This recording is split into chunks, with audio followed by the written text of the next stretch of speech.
So I hope everybody enjoyed their last panel. The last panel, great talk on DAOs and kind of how that fostering communities. And today, or I guess right now, we've got another panel, which I think is the perfect follow-up on governance.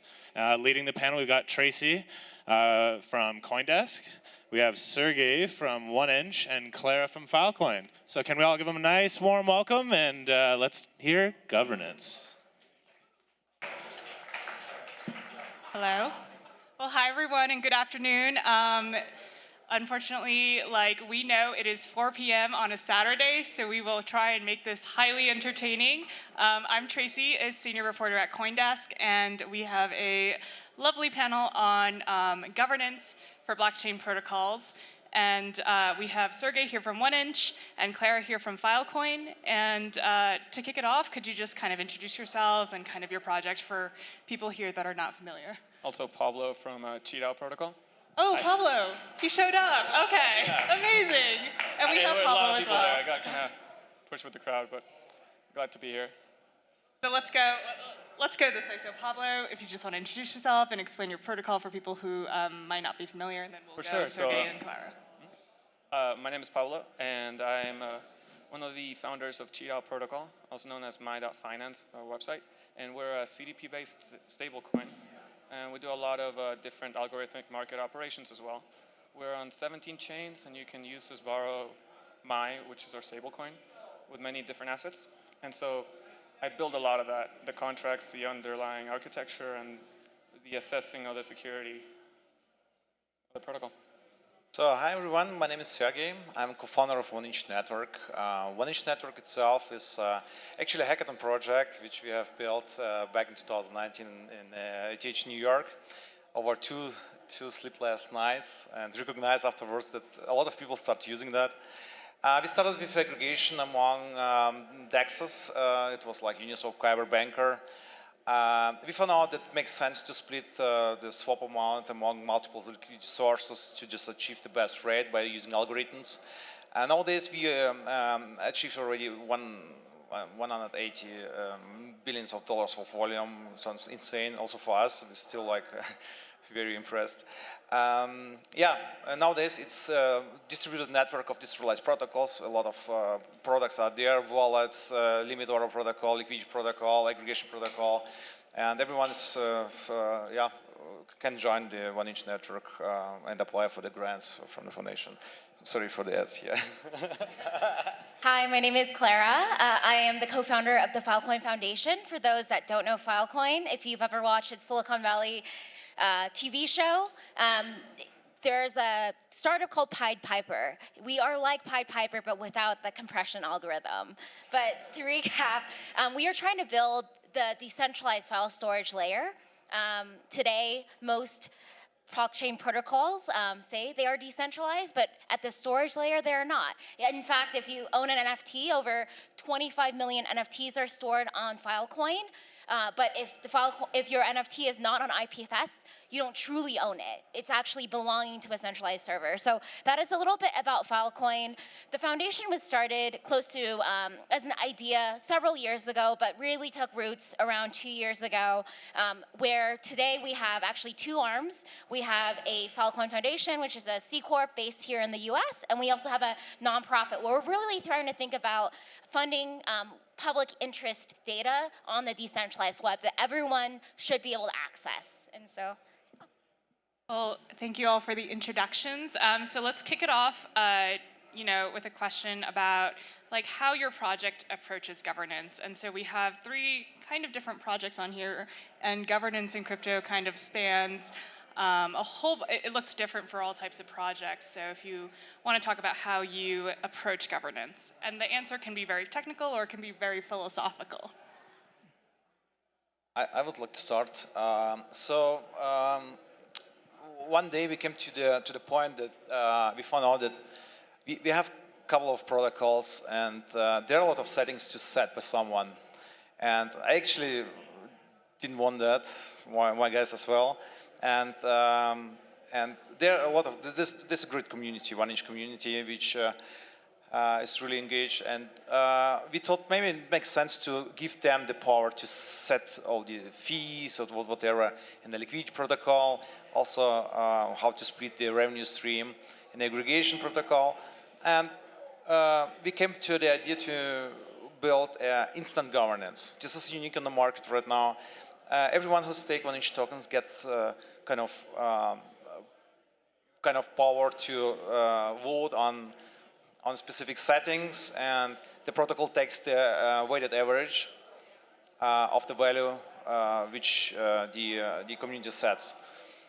And after like 6-7 months, we came to the point that the community would like to propose something, and we introduced snapshot governance on top of nowadays on top of Gnosis Safe multi-sig, which is governed by the community. And the revenue streams are all redirected to this treasury. So 1inch DAO collects in a month almost $2 million, a little bit more. And the community can decide what to do with that. Should be spent for the charity, or should be spent for grants, for example? Because a lot of people would love to build something, but they don't have enough resources. And we know how it is. We were working like 1.5 years just in the nights because we had normal jobs. So, and this is how it is right now. Snapshot governance. Everyone who's stake can participate, create proposals, can vote on the proposals, and yeah, this is how it is. Big fan of Snapshot, by the way. We do a similar process. So our protocol has been live for about almost a year now. Started on May 4th, Star Wars Day. And we wanted to, from the get-go, do governance, starting with a multi-sig, because it's a little simpler for the users not to have to do an on-chain transaction or anything. They can just sign a message. We look at the balance of their account, and they can vote. From there, well, things get trickier, as always, because we launch in multiple chains, and Snapshot requires a variety of different implementations to actually work on checking your balance on Avalanche and checking your balance on Phantom and other chains. So we're still working on that, but the future is pretty nice because we're able to then implement things like SafeSnap, which for those uninitiated, Gnosis Safe is a multi-sig platform, lets you collect signatures from multiple people, and so it ideally lets you have 4 out of 10 or 4 out of 5 people vote and execute the changes that the people vote for. So from there, we want to use that as the veto power in case there's a governance attack, for example, if we didn't think about someone lending a bunch of our tokens and doing something malicious to the platform. But as you can see, it's incremental in our protocol. We want to move to a fully decentralized model where we can take the training wheels, if you will. And I'm pretty excited for things like Snapshot X, which will enable us to do more cross-chain messaging and basically execute transactions. So that's a little bit of what we do. You can also stake your chi to get more voting power, V-curved style. Yeah, nice transition from 1inch. I'm happy to talk about governance a little bit. Since we are really building infrastructure for Web3, we think about governance a little bit different than some of the DeFi companies up here. The way governance works, and how many of you here in the room know what a crypto foundation, what their function generally is? I see some nods, some yeses. So most blockchain companies, when they start, even if we think about Linux and the Linux Foundation, there is a really bad mechanism if the same governance mechanisms are governed by a company that births technology. And that's really something where if a company is seen as owning most of the equity that they're actually trying to govern against, there's a lack of trust. And so that's why you'll see a number of cryptocurrencies or protocols having a foundation arm. We are very much in the same light. Filecoin was created by a company called Protocol Labs back in 2016, 2017. And we were created really to say we are an independent entity that will really ensure that the economics of Filecoin will work as it is intended, because it should be governed by a group that is neutral and that is truly independent in order for everyone that's invested and is participating to be able to feel like they can trust the system at large. So today we have a number of stakeholders that care about governance. The way that Filecoin works is very much like Airbnb.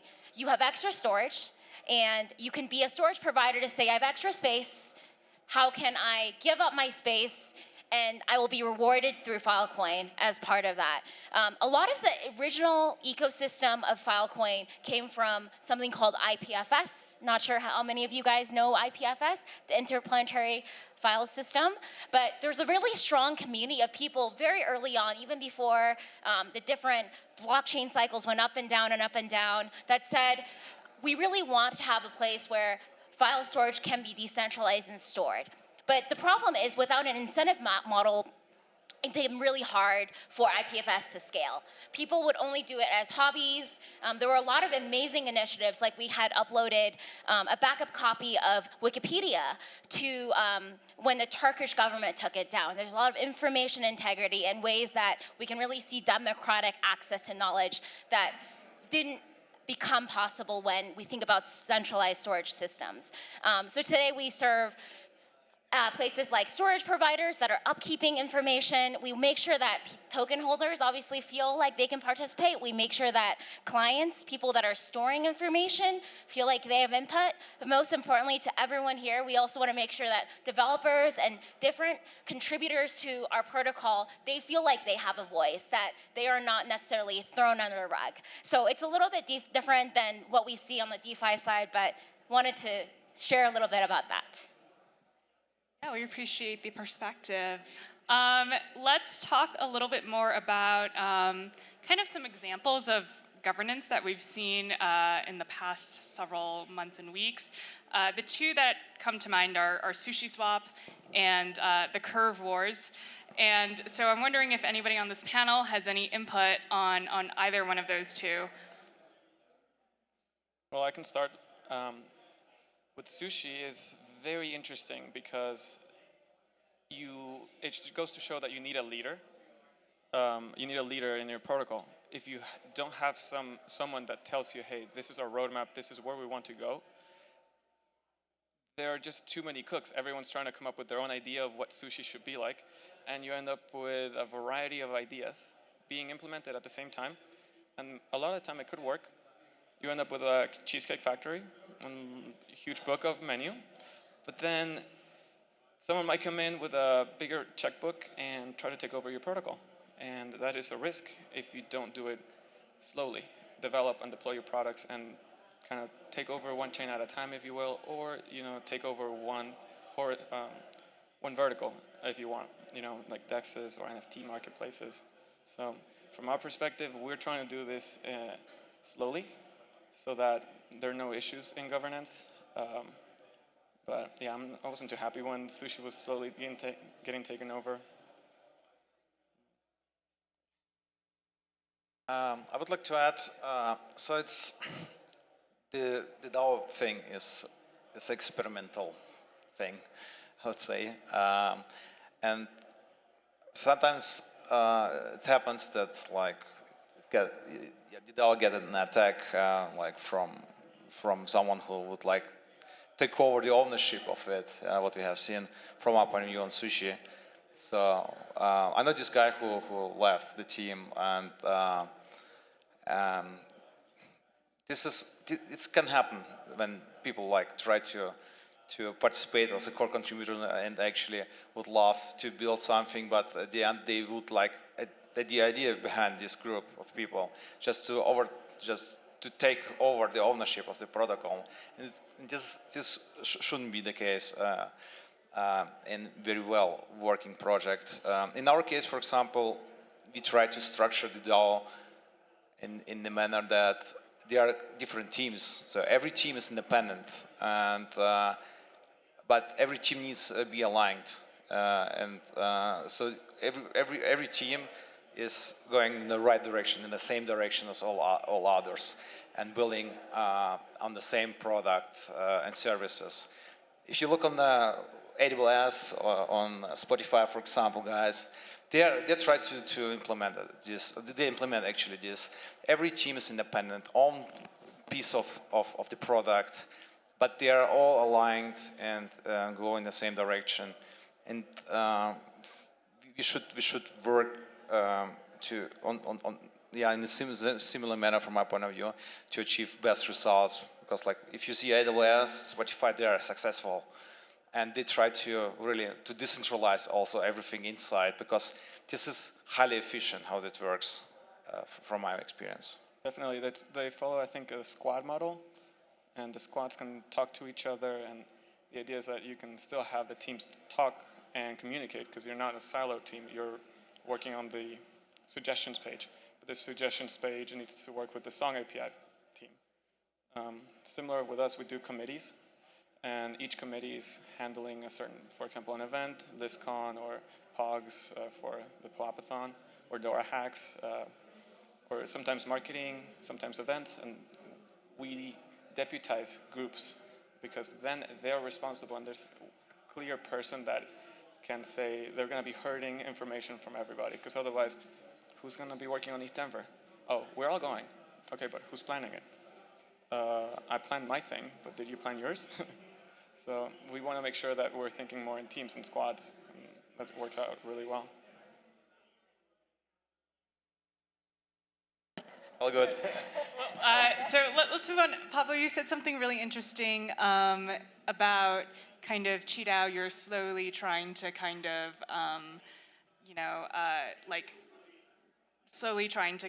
well, the goal of most crypto protocols is to eventually have it be community owned. In the beginning, there's going to be more hand holding. And so how do you think about, in terms of like delegating responsibilities to the community versus kind of the core team? How do you think about which responsibilities you want to kind of delegate out to the community earlier versus later, eventually to kind of achieve like a self-sustaining protocol? Yeah, so a good example of this is Wonderland, where you're looking at governance, and you're looking at what is okay to do. You know, a protocol can vote on you adding a new collateral, but maybe you leave the door open for changing parameters, increasing debt ceilings where people can borrow more based on market operations or market situations. If the market, I don't know, your peg in your stablecoin goes up a lot, you might want to increase the debt ceilings so that it helps the peg come down, but you can't necessarily wait 3 to 5 days to gather votes. So you try to look at what the community is okay with and what are things that are necessary to be run immediately. And back to the Wonderland issue was, they wanted to do a lot of market operations. They wanted to buy tokens and do things without letting others know, because they didn't want to be front run. Now, they came under fire because they didn't check with the community initially. They didn't go and say, hey guys, we were going to do this. It's going to be for the best of the community. And, well, at the end of the day, communication, right? So they didn't necessarily go up to everybody and say, we're going to be doing this. Keep in mind, don't mind if we do. We're going to do it for the best of y'all. And so we try to get to let everyone know what we're doing without actually telling other people that might possibly front run us in any particular area. I would like to add, this is a good question. What is the responsibility of a DAO? So there are different thoughts out there. Some think that like DAO can decide, the core contributors should leave the team because like they don't like how they tweet. I can share maybe some insights from our side. We never published a roadmap, so we act like we are building something, and we release it. And if the community likes it, it use it. If not, don't use. And if you miss something, go and build. There's a foundation. Ask for a grant. Go through the approval process of core contributors. And then you can start building with, like, we have already a couple of teams who just joined 1inch Network and building different things. One team is building decentralized storage. The other team is building hardware wallet for our 1inch wallet. It's also a really cool idea. Very, very simple one. Other teams are like building, for example, also like other aggregation services, which we plan also to release, NFT aggregation, for example, derivatives aggregation, and everyone is like free. We are like saying, be free. DeFi is about freedom, and yeah, we help a lot. The foundation has like a grant of like $3 million right now, but it's going to be increased very soon, to just help the people to build new things. And if you miss something, just go and build. One question about that. Where do you, I guess, is there a line where do you invest in somebody else's idea, like a company, for example, or do you invest in them to build within the 1inch branding? So there are a couple of options. So if you build something what helps DeFi, which onboard more people, and also if 1inch protocols can use it potentially, yeah. The other option is when the team would like to join as independent team to 1inch network and just build, for example, NFT aggregator, yeah, which could be implemented in UI as our own kind of space. It's also possible. If you are independent contributor, you are alone, you can also just join as a core contributor and you can participate in one of the teams or just independent. Like.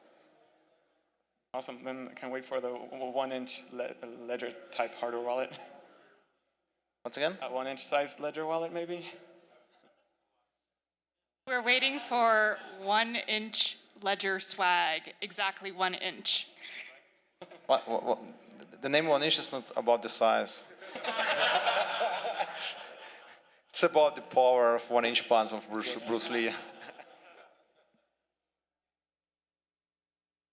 Claire, would you like to jump in at all? Yeah, I was going to say for us at the foundation, we have a couple of functions. We have a governance summit. We try to participate and get everyone who wants to speak to get involved. But I did want to say that I spent a few years working in civic tech, and one of the things that I really carried away is government is who shows up. The same thing with governance. Governance is who decides to show up. And a lot of times there are government mechanisms that are in place. We heard some great examples and stories up here, but we also struggle sometimes where people who show up are not representative of everyone we want to serve. And so that's always something that we're trying to keep on top of mind of how we engage communities, how we engage with those that might have language barriers globally, because distributed storage means we're everywhere. And we want democratic participation from everyone that can access us. We also think the same way with our grants. I talked about having a nonprofit arm of our foundation. And we actually set it up originally so that we can also really seed fast grants to those internationally. So we thought about those mechanisms that not only serve those that sit in this room. We have a very large population of people from North America here, some from Europe, but there's very few from corners of the world where a lot of DeFi and decentralized technology is supposed to serve. And we constantly think about how do we raise those voices in the room. One thing that I think is so amazing about everyone in this community is you can be someone visible or you can be invisible. There's a degree of being anonymous and being able to participate that serves, at least in my head, a new kind of way to engage and participate, even if it might be things that is not popular to say. So I think that itself is quite beautiful. Thank you. So this is the last question, and we're probably going to have some time at the end to open it up to questions from you guys. So you have a couple minutes now to start thinking.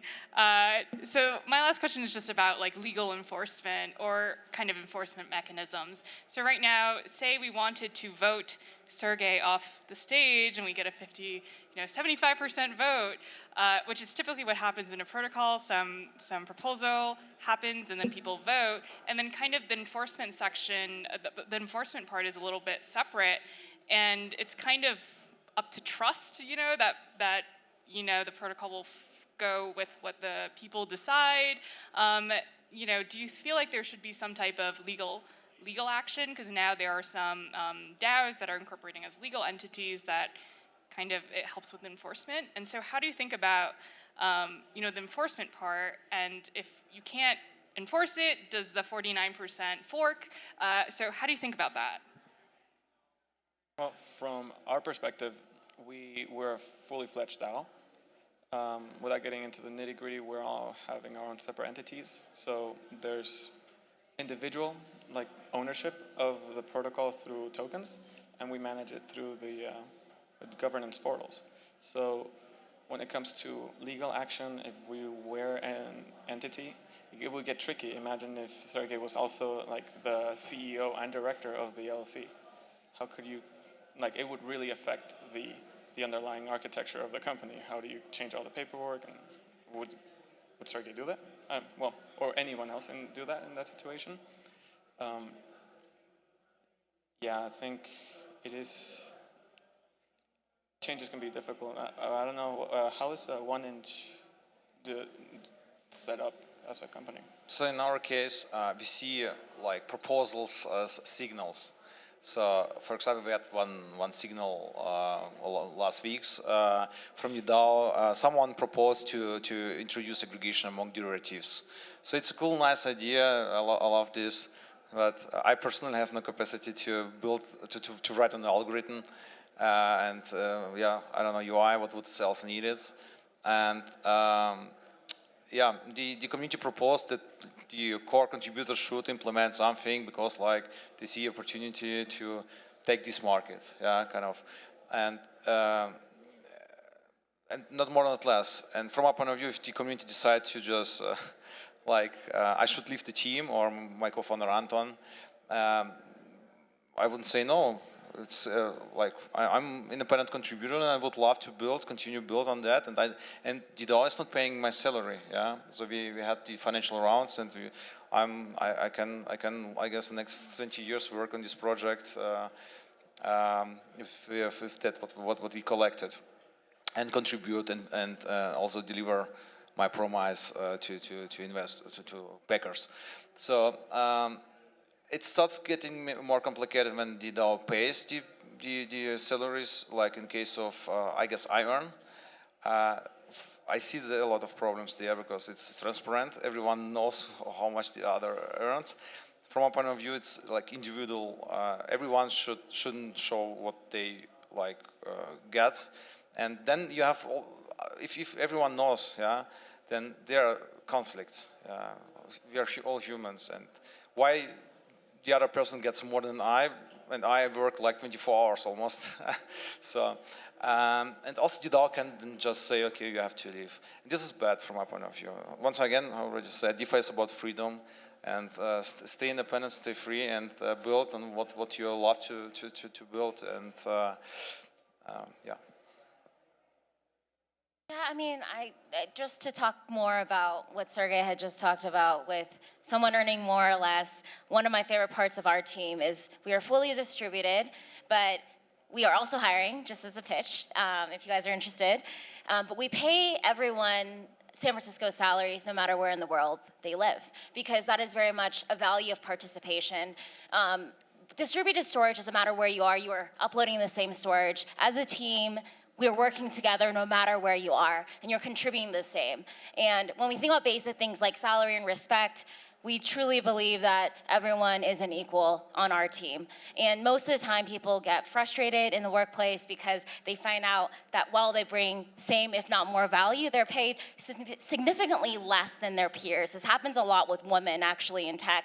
And so that is one of the reasons why we think governance is not just community, it's inside out for the people that participate in it. And we try to instill very strong values of what we feel like is important for our community and attract the right people. A lot of times governance issues come from friction that comes from lack of core values that a community has. And that's something that we think about every day in every action that we take in our ecosystem.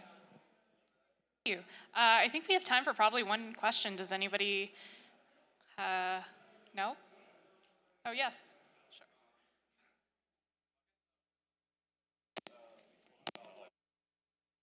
Can you guys talk about the core value of your company and how the governance and the DAOs and all the incentive structure kind of ties to that? I guess I can start. Our core value is providing liquidity for everybody.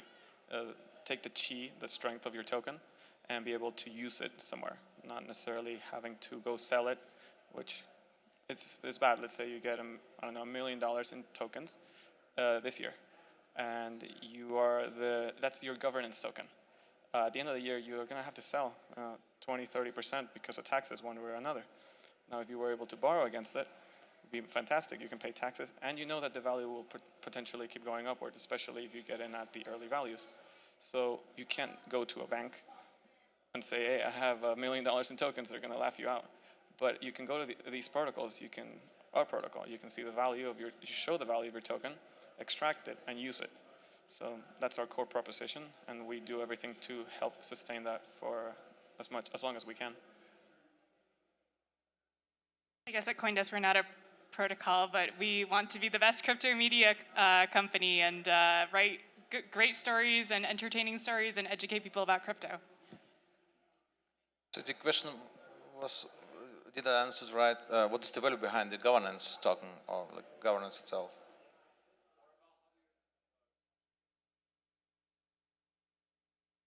How we structure the payments from?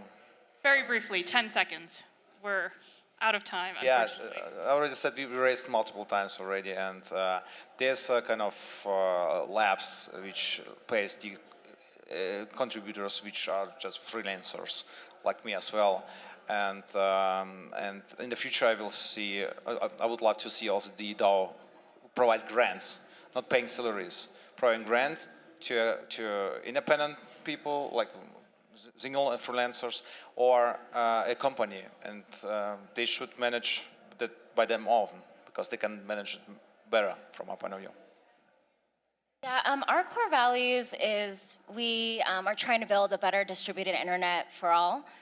We are very global. We are very ethical as a team, which sometimes is hard when a lot of crypto Twitter is very controversial and sometimes people shitposting on each other. So there's a lot of things that we struggle with, but we really do try to attract really passionate, ethical actors that really care about coming together as a community and building this infrastructure of Web3 that we're all here for. So. All right, thank you. This wraps up our governance panel. Thank you very much.